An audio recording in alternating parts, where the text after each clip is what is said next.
미투 운동이 지난해 10월 미국의 헐리우드 여배우들의 폭로로 시작되었을 때에도 우리 사회는 잠잠했었습니다. 남성 중심의 권위주의적 사회 분위기와 2차 피해에 대한 두려움 때문이었겠지요. 그러나 최근 서지현 검사의 용기 있는 폭로로 우리나라에서도 이른바 미투 운동이 더욱 확대되고 있습니다. 나도 피해자다라는 의미의 미투 운동은 성차별 당한 피해자들의 용감한 증언과 그리고 다시는 이런 일이 일어나서는 안 된다는 경고, 그리고 피해자와의 연대를 공개적으로 표명하는 범지구적 운동이 되어가고 있습니다. 우리는 서지현 검사의 이야기를 보아 결코 새롭지도 낯설지도 않은 이 이야기가 굳이 오늘 세간의 주목을 끌 이유, 그것은 언제든지 폐쇄적이고 상명하복적인 그런 조직 안에서 익히 일어날 수 있는 일이었고, 그래서 감춰져 왔고 드러내기도 어려웠던 사회적 분위기와 금기를 깨는 행동이기 때문입니다. 그리고 그 긴 세월 동안 서지현 검사가 당했던 마음의 고통, 그렇게 육체에 남은 상처는 시간이 가면 아물고 치유될 수 있지만 마음과 영혼에 남은 상처, 가해자는 아무런 의식 없이 했을지도 모르는 작은 일이라고 생각했던 것이 어떻게 한 인간을 파괴시키는지를 우리에게 극명하게 보여준 사건이었죠. 아무런 잘못도 없는 의로운 사람들의 억울한 고통과 고난, 구약성서 욥 이야기가 그 전형이겠죠. 그러나 욥기의 중심은 이유를 알 수 없는 고통과 고난이 신의 시험이고, 그 시험을 이겨내면 마지막에는 더 큰 복을 받는다는 고진감래 인과 응보라는 신앙적 교훈에 있는 것이 아닙니다. 모든 시험과 시련이 인간을 선하게 만들거나 강하게 만드는 것도, 또 선한 결과를 가져오는 것이 아니라는 것을, 그리고 그 모든 시험과 시련을 이기지 못하고 쓰러지고 절망하는 신앙인들도 우리 가운데 있다는 것을 우리는 경험으로 알고 있습니다.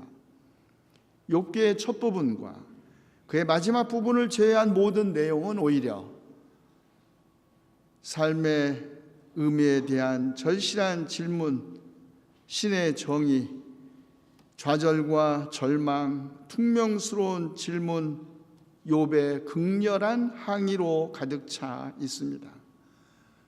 그리고 욥의 세 친구들 엘리바스와 빌닷과 소바르의 길고도 너무나 당연한 충고, 도덕적 충고, 욥에게는 아무런 위로도 되지 않는 충고로 넘쳐납니다. 그래서 그랬을까요? 욥은 자신의 처지가 품꾼이나 노예와 같다고 한탄합니다. 스스로 자신의 운명을 결정할 수 없는 예속된 상태에 있다는 것이죠. 목적도 의미도 없는 고통이 삶을 파괴하는 것을 다만 무기력하게 지켜보면서 다시는 좋은 세월 보지 못할 두려움에 사로잡혔던 인물, 그가 욥이었습니다. 어쩌면 오늘 우리 시대의 미투라고 외치는 모든 이들의 삶일지도 모릅니다. 모든 인간관계가 권력관계로 환원되지는 않지만 크게 보면 인간관계란 사실은 힘 있는 사람과 힘 없는 사람, 가해자와 피해자라는 틀에서 형성되고 있습니다. 이번 미투 운동의 많은 이들이 나도 그렇다, 당신과 함께 하겠다고 응답하면서 강한 연대가 형성되고 있어 어쩌면 지극히 가부장적인 우리 사회의 깊은 변화를 이끌어낼 수 있을지도 모릅니다.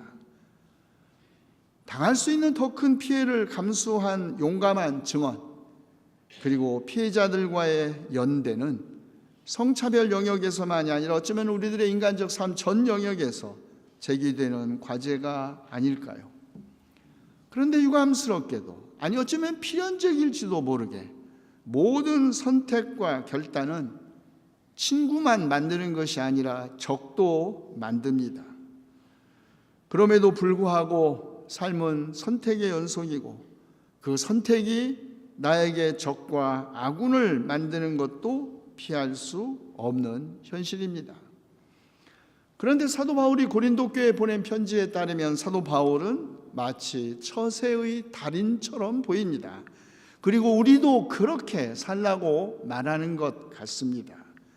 바울은 그 어느 누구에도 얽매이지 않은 자유로운 몸이지만 많은 사람을 얻으려고 스스로 모든 사람에게 종이 되었다고 하면서 율법 아래 있는 사람에게는 율법 아래 있는 사람처럼, 율법 없이 사는 사람들에게는 율법 없이 사는 사람처럼, 믿음이 약한 사람들에게는 믿음이 약한 사람같이 되었고 모든 종류의 사람들에게 모든 것이 다 되었다고 말합니다. 사도 바울, 줏대도 없고 주체성도 없는 기회주의자, 회색분자처럼 보입니다. 어떻게 동시에 이런 사람도 되었다가 저런 사람도 될 수 있단 말입니까? 이건 회색분자이거나 기회주의자적인 태도와 다르지 않습니다. 이것이든 저것이든 판단하고 선택해야 할 상황에서, 이 편이든 저 편이든 한 편에 서야 할 상황에서 이것도 좋고 저것도 좋고 너도 옳고 저 사람도 옳고 그리고 나도 옳다고 말하는 것처럼 보입니다. 사도 바울은 과연 그런 처세의 달인이었을까요? 우리는 사도 바울이 그런 처신을 하는 이유가 많은 사람을 얻으려고 어떻게 해서든지 그들 가운데서 몇 사람이라도 구원하려고 한다는 그의 발언에 주목해야 합니다. 물론 여기에서는 이렇게 말하고 저기에서는 전혀 반대되는 말을 한다면, 여기에서는 이렇게 처신하고 저기에서는 다르게 처신한다면 그런 변신이야말로 실로 기회주의적 태도가 아닐 수 없습니다. 이런 말바꾸기와 변신이 자신의 유익이나 변명 혹은 이간질과 음해를 위한 것이라면 그것은 충분히 악한 행동이겠죠. 그러나 사도 바울의 이런 처신은 자기 자신을 위한 것이 아니라 복음을 위한 것이라고 말합니다. 이런 처신의 판단과 선택의 기준이 내 자신에게 있는 것도 상대에 있는 것도 아니라 오직 복음에 있다는 것입니다. 사람을 판단하고 선택하고 얻는 기준이 내 자신에게 있다면 그것은 자칫 기회주의자가 될 수 있겠고, 그 기준이 타자에게만 있다면 아첨이 될 수도 있겠지요. 그러나 바울의 이런 처신이 복음을 위한 것이라면 자신의 목적을 위해 타자를 이용하거나 타자의 눈치를 보는 것과는 상관없는 삶의 태도입니다. 바울은 유대인이건 이방인이건 율법 안에 있는 사람이건 율법 없이 사는 사람이건 믿음이 강한 사람이건 믿음이 없는 사람이건 그들 가운데 다만 몇 사람이라도 구원하려는데 그 목적을 두었습니다. 그의 처신은 복음을 위한, 곧 예수 그리스도를 위하여 사람들을 얻으려는 매우 의식적이고 충분히 현실적인 선택이었습니다. 바울의 삶은 목표가 없는 달리기나 허공을 치는 권투가 아니라고 고백합니다. 그는 예수 그리스도를 만남으로써 이미 어느 누구에게도 얽매이지 않는 자유로운 몸이지만 많은 사람을 얻으려고 스스로 모든 사람의 종이 되었고, 어떻게 해서든지 그들 가운데 몇 사람이라도 구원하려는 목표를 가지고 살았습니다. 사도 바울은 자신의 이런 선교적 실존이 모든 사람을 다 구원할 수 있으리라고 생각하지 않았습니다. 그런 이상주의자도 그런 모든 사람을 다 구원할 수 있으라는 그런 허황된 꿈에 사로잡힌 사람도 아니었습니다. 다만 몇 사람이라도 구원하는 것, 그것이 그의 목적이었고, 그럼으로써 그가 복음의 복에 동참할 것을 바랐을 뿐입니다. 사도 바울은 자신의 개인적 세력을 늘리기 위해 사람을 얻으려고 한 것도 아니고, 사람들에게 잘 보여 안전하고 편안한 선교 사역을 하려고 한 것도 아닙니다. 유대인이건 이방인이건, 믿음이 있는 사람이건 없는 사람이건 복음 안에서의 자유, 곧 예수 그리스도와 함께하는 삶, 믿음으로 의로워지는 제3의 자리로 사람들을 다 초대한 것이죠.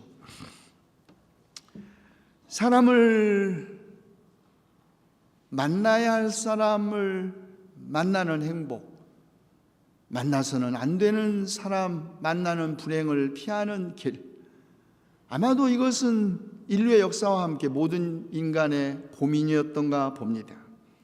최근에 미국의 커뮤니케이션 전문가 레일 라운스는 사람을 얻는 기술이라는 책을 내어 82가지에 이르는 사람을 얻는 기술을 제시한 적이 있습니다. 지금부터 400년 전 스페인의 예수의 신부도 사람을 얻는 기술이라는 책을 써 상대방의 마음을 얻는 습관을 기르고 외톨이 현자보다 사람들과 어울리는 바보로 사는 게 낫다, 자기만 아는 것은 위험하고 남만 위하는 것은 어리석다는 등등의 지혜를 전승하고 있습니다.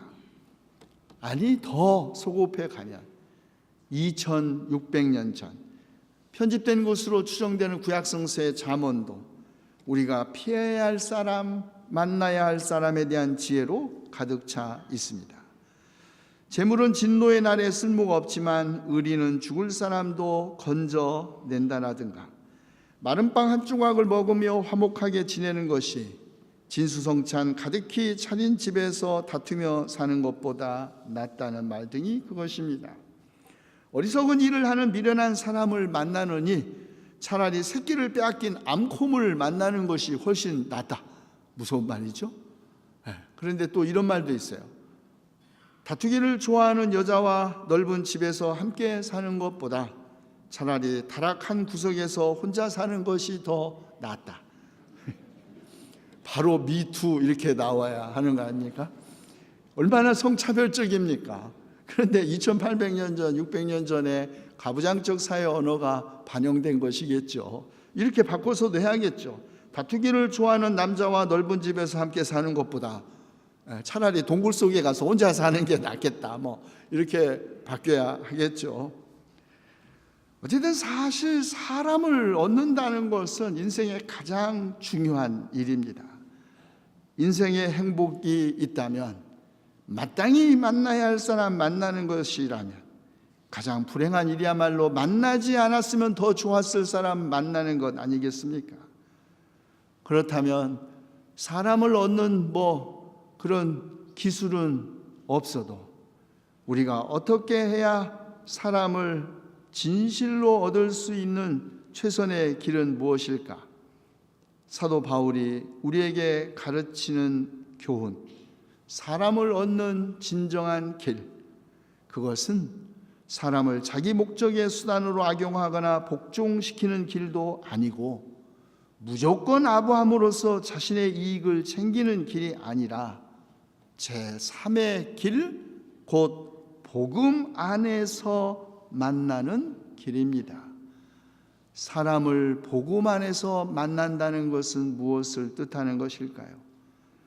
착한 사람이건 악한 사람이건 사람은 누구나 변할 수 있다는 것, 인정하는 길입니다.